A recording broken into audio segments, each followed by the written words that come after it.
Bonjour, alors aujourd'hui on va parler des disques de Gershgorin. Alors les disques de Gershgorin vont nous permettre de localiser les valeurs propres d'une matrice complexe, les localiser dans le plan complexe. Donc j'attaque tout de suite avec le théorème qui est assez simple à démontrer, vraiment élémentaire. Soit A, la matrice AIJ dans Mn2C, on va appeler D la réunion des disques DI, qui sont des disques, on va les prendre fermés. DI, c'est le disque fermé de centre AII, ou si vous préférez le point d'affixe AII, et de rayon, somme de J différent de I des modules des AIJ. D'accord ? Donc ces données se voient sur une ligne de la matrice. La donnée DI se voit sur une ligne de la matrice. Donc vous prenez le centre ici et le rayon, c'est ça. Donc les valeurs propres de A sont toutes dans D. Voilà, donc ça permet de les chercher dans un domaine bien délimité, bien circonscrit. La preuve est simple. Lambda étant une valeur propre de A, il va falloir montrer que lambda est dans D. C'est-à-dire qu'il existe un I tel que lambda est dans DI. Il se trouve que lambda étant une valeur propre, on peut dégager un vecteur propre. Voilà. Et ce vecteur propre, étant donné qu'il est propre, il est non nul. Alors on choisit le I0 de sorte que le max du module DVI est atteint. Voilà. Maintenant, j'écris AV égale lambda V, et je vais regarder cette égalité juste sur la ligne I0. Donc ça va me donner évidemment AI01 V1 plus, bon là, AI0 I0 VI0 plus AI0N Vn égale lambda VI0. Voilà. Et bien maintenant, bon, c'est vraiment évident, je passe lui de ce côté-là, d'accord, lui va aller là, je mets en facteur VI0, je divise par VI0, qui est non nul, ensuite je regarde le module, donc ce que j'ai ici, quand je vais prendre le module et que j'ai divisé par VI0, ça va être exactement ça, et de l'autre côté, je vais avoir une somme avec des VJ sur VI0, dont le module est inférieur à 1, puisque lui est maximum. Donc, j'ai plus qu'à appliquer l'inégalité triangulaire pour avoir cette inégalité. Là, j'ai bien les J différents de I0, parce que j'ai viré cette partie-là de l'autre côté. Et bon, voilà, j'ai cette inégalité, ce qui prouve que lambda est dans DI0, et donc est bien dans D. Voilà un théorème assez simple qui ne demande finalement que l'inégalité triangulaire, mais l'interprétation d'une valeur propre avec un vecteur propre. Bon, ça va, c'est quand même raisonnable comme difficulté. Alors, pensez quand même à des exemples, à des petits exemples simples. D'abord la matrice diagonale. La matrice diagonale, les disques, ça va être quoi ? Ça va être des disques ici de centre AII et de rayon nul. D'accord ? Bon, voilà, donc effectivement, les valeurs propres de la matrice diagonale, ce sont les AII, donc bon, là c'est précisément localisé. Les matrices triangulaires, alors là, les DI sont non nuls, parce que là c'est triangulaire, donc ça, a priori, c'est non nul, mais on voit bien que ça marche bien, c'est-à-dire qu'on a bien une localisation, puisque les valeurs propres sont les AII. Ici, on est dans le cadre où les valeurs propres sont exactement les centres des disques, ici, de Gershgorin. Bien. On peut regarder pour la matrice compagnon. Alors, c'est toujours la même mécanique. On part d'un polynôme unitaire de degré n, d'accord ? Et on va avoir des renseignements sur ces racines, parce que ces racines sont les valeurs propres de la matrice compagnon. Et là, on va tomber finalement si on regarde bien, si on applique le disque de Gersh-Göring, on va tomber sur ce qu'on appelle la bande de Cauchy. Voilà. Bon, je vous laisse regarder ça. C'est des exemples élémentaires qu'on peut faire tout seul à la main. Un petit corollaire à ce théorème pour l'instant, eh bien, on obtient un critère d'inversibilité qui est pas cher. Si, quel que soit I, la somme des modules de AIJ, J différent de I, est strictement inférieure à AI, alors A est inversible. Ben oui. Pourquoi? Ben puisque quand on va, voilà AII, d'accord?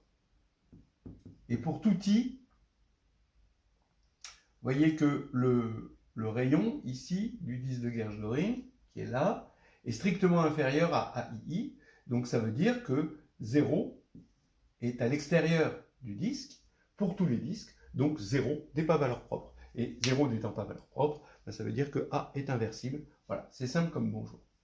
Alors maintenant, ben voilà, on va faire notre petite cuisine. On a nos disques de Gersh-Göring et on va y rajouter des ingrédients supplémentaires. Le hachis, bien sûr, et le parmentier. Alors, premier ingrédient, la dualité, et puis ensuite, deuxième ingrédient, la continuité. un brin d'humour ne fait jamais de mal. Donc on va voir ce qui se passe par dualité, et ensuite, plus important, on va voir ce qui se passe par continuité. Hein. Et ça va nous apporter un renforcement des théorèmes. Et de nouveaux critères, hein, évidemment. Alors, extension par dualité, c'est très facile. On va regarder des étoiles, c'est-à-dire on remplace finalement, là la dualité directement dans la matrice, c'est juste de remplacer les lignes par des colonnes, ce qui correspond quand même à quelque chose de profond, parce que derrière c'est la dualité, la transposée d'un endomorphisme, c'est quelque chose d'assez profond. Mais bon, là c'est finalement tout bête, on remplace les lignes par les colonnes. Je vais appeler DJ étoile le disque fermé, hein, c'est toujours fermé, hein, voilà, hein, à cause de ça, de centre, le point d'affixe AJJ, et de rayon, somme cette fois-ci de I différent de J, de module de AIJ. Donc maintenant, on regarde colonne par colonne, hein, quelque chose qu'on voit colonne par colonne, et je vais appeler D étoile la réunion de ces disques fermés.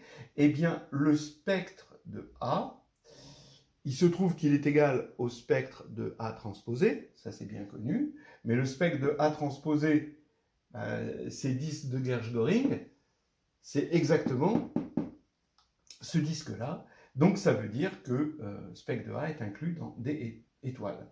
Donc comme il était inclus dans D, ça veut dire qu'on a précisé un peu, hein, on a localisé encore mieux les valeurs propres, puisque le spectre de A est inclus dans D inter D étoile. Donc voilà, c'est une première approche, elle est élémentaire.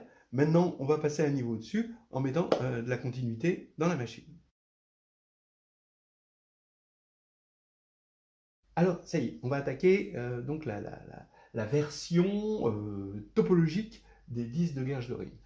Alors, d'abord, on va attaquer avec le bon outil, hein, et c'est quelque chose qu'on a prouvé précédemment, en quelque sorte, ça se pense comme ça, le spectre dépend continuellement de la matrice, c'est des matrices dans C, hein, et en fait, on en a eu une version séquentielle, c'est-à-dire que si on a une suite AK qui tend vers A, alors en fixant un ordre sur les valeurs propres de A, donc lambda 1 jusqu'à lambda n, on peut, pour tout cas, fixer un ordre sur les valeurs propres de AK, de sorte à ce que la suite des valeurs propres de AK tende vers la suite des valeurs propres de A. Voilà l'interprétation qu'on a faite de la continuité, et c'est ce qu'on a prouvé à moindre frais. Hein, parce que si on voulait un peu plus, là, ça aurait été un petit peu plus compliqué, il aurait fallu de la topologie quotient. Alors, bien sûr, une précision très importante pour ceux qui n'auraient pas de hachoir électrique, bien manipuler, bien sûr, le hachoir à main. Alors, partons à l'attaque de Gersh-Göring topologique à l'aide de cet outil-là. Qui se manipule comme ceci, n'est-ce pas? D'abord, qu'est-ce que c'est que Gersh-Göring topologique? Ça part d'un constat. Voilà, on est en dimension 6, donc vous avez 6 disques de Gersh-Göring, on est dans le plan. Voilà un disque de Gersh-Göring qui est tout seul, un disque ici qui est à l'intérieur d'un autre disque, et ici j'ai mis 3 disques qui s'intersectent. Bon. Alors qu'est-ce qu'on se dit? Voilà une matrice A, voilà ces disques de Gersh-Göring, il y a exactement, bon, la matrice est 6, 6, d'accord?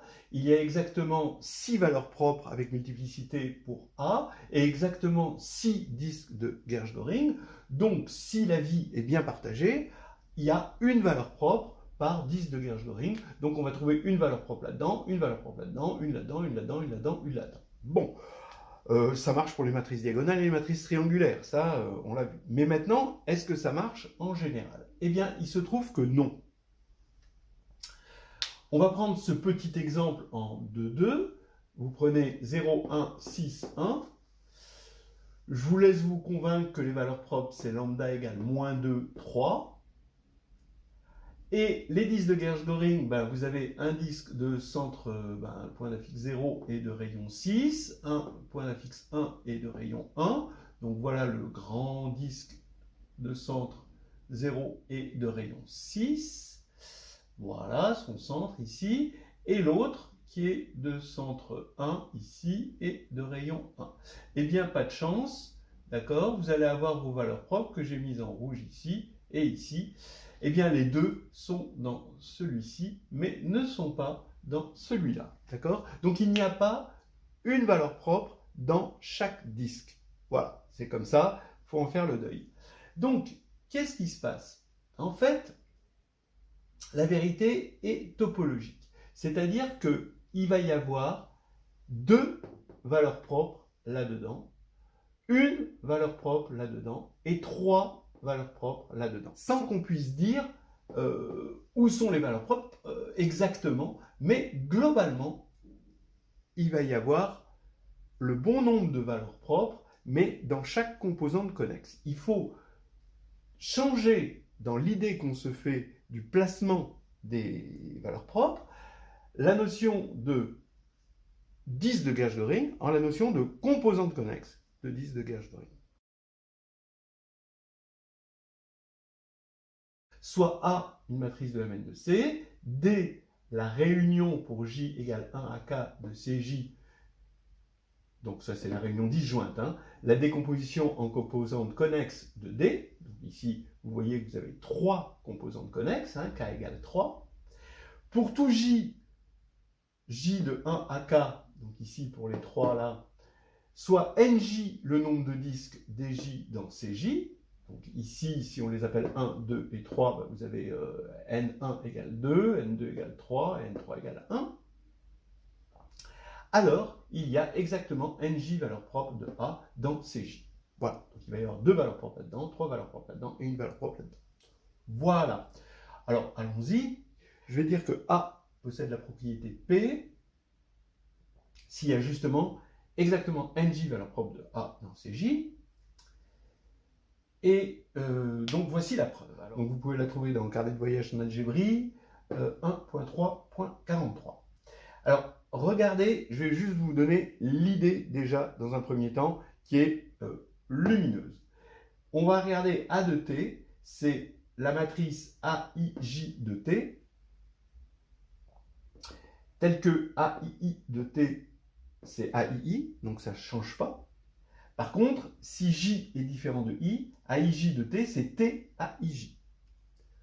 Ça veut dire que A de T, ça va être un chemin dans l'espace Mn de C qui va relier A de 0 à A de 1. Mais A de 0, quand on a posé ça égale 0, il ne va rester plus que la diagonale. Donc c'est la diagonale des AI, qu'on connaît bien, on l'a vu en exemple.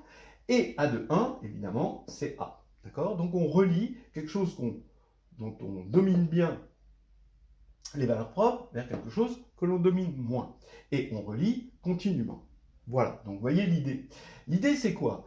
C'est que ici, les valeurs propres, c'est justement les centres des disques de Gersh-Göring. Donc là, les valeurs propres, elles sont là. Et ensuite, elles vont, comme le spectre est continu en A, elles vont aller se balader. Mais quand elles vont se balader, selon le chemin, elles peuvent à la limite changer de disque, mais elles ne vont pas faire des sauts. Elles ne vont pas sauter vers, parce que c'est continu. D'accord? Voilà. Donc, voilà. Je pense que déjà, moi, déjà là, je suis convaincu. Mais maintenant, comme on a un théorème un peu lourd, faute d'outils adéquats, on va quand même le démontrer avec l'outil qu'on a. Hein. Donc, voici une preuve. Allons-y. Soit I, c'est l'ensemble des T de 0 à 1, hein, évidemment, tel que A de T vérifie P. Donc, 0 appartient à I. D'accord ? Puisque, ici, hein, on connaît bien les valeurs propres, et elles sont situées exactement là où on veut. Et ce que l'on veut, c'est que A vérifie la propriété P, c'est-à-dire que 1 appartienne à I. Voilà. Donc maintenant, I est non vide, on est content. On va pouvoir appeler petit s la borne supérieure de grand I. Et j'affirme déjà que petit s est un max. Donc ce que je veux montrer, évidemment, c'est que s égale 1. Mais au moins, dans un premier temps, j'affirme que s est un max. Pourquoi? Parce que si c'était un sup, alors il existerait une suite tk de I qui tend vers S, bien sûr. C'est la définition du sup, hein, séquentielle. Et donc, on aurait forcément A de tk qui tendrait vers A de S, parce que les coordonnées sont continues en T. Du coup, on aurait dans A de tk, puisque tk est dans I, on aurait nj valeurs propres de A de tk dans cj, pour tout j. Or, cj est fermé, donc ça veut dire qu'on a au moins pour l'instant, nj valeurs propres de A de S dans Cj. Alors je vous rappelle que une composante connexe, dans D, ici, chaque composante connexe est à la fois ouverte et fermée. Ça, c'est vendu avec la connexité.